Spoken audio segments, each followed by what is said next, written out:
लोमड़ी और कछुआ। एक जंगल में एक लोमड़ी रहती थी। वो बहुत चालाक और धोखेबाज थी। एक दिन लोमड़ी जंगल में घूम रही थी। तभी उसे एक कछुआ दिखाई दिया। कछुआ बहुत धीमा था। लोमड़ी ने सोचा कि वो कछुए को धोखा देकर उसे खा सकती है।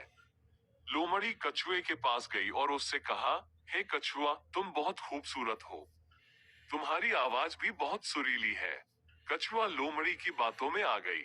उसने लोमड़ी से कहा, धन्यवाद लोमड़ी, मैं तुम्हारी प्रशंसा से बहुत खुश हूँ। लोमड़ी ने कहा, मैं तुम्हारी आवाज सुनकर बहुत मोहित हो गई हूँ।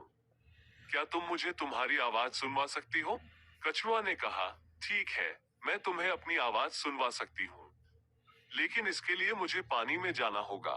लोमड़ी ने कहा, ठीक है, मैं तुम्हारे साथ पानी में चलती हूँ। कछुआ और लोमड़ी एक तालाब के पास गए। कछुआ तालाब में उतरी और तैरने लगी। लोमड़ी ने देखा कि कछुआ तालाब में बहुत अच्छी तरह तैर रही है। वो समझ गई कि कछुआ उसे धोखा दे रही है। लोमड़ी ने कछुए से कहा, हे कछुआ, तुम्हारी आवाज बहुत सुरीली है, लेकिन तुम्हारी तैराकी भी बहुत खूबसूरत है। कछुआ ने कहा, धन्यवाद लोमड़ी, मैं तुम्हारी प्रशंसा से बहुत खुश हूँ। लोमड़ी ने कहा, मैं तुम्हारी तैराकी भी देखना चाहती हूँ। क्या तुम मुझे तुम्हारी तैराकी दिखा सकती हो? कछुआ ने कहा, ठीक है, मैं तुम्हें अपनी तैराकी दिखा सकती हूँ, लेकिन इसके लिए तुम्हें भी पानी में उतरना होगा। लोमड़ी ने सोचा कि अगर वो पानी में उतर जाएगी तो कछुआ उसे धोखा नहीं दे पाएगी। इसलिए उसने कछुए के साथ पानी में उतरने की हाँ कर दी। लोमड़ी और कछुआ दोनों तालाब में तैरने लगे।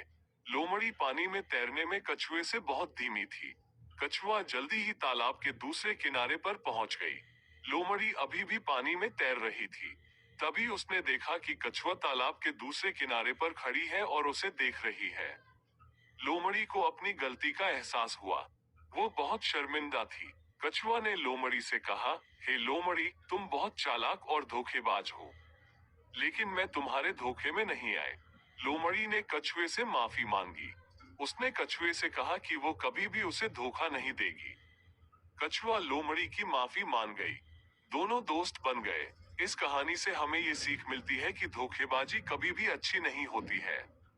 धोखेबाज लोग हमेशा दूसरों का नुकसान करते हैं।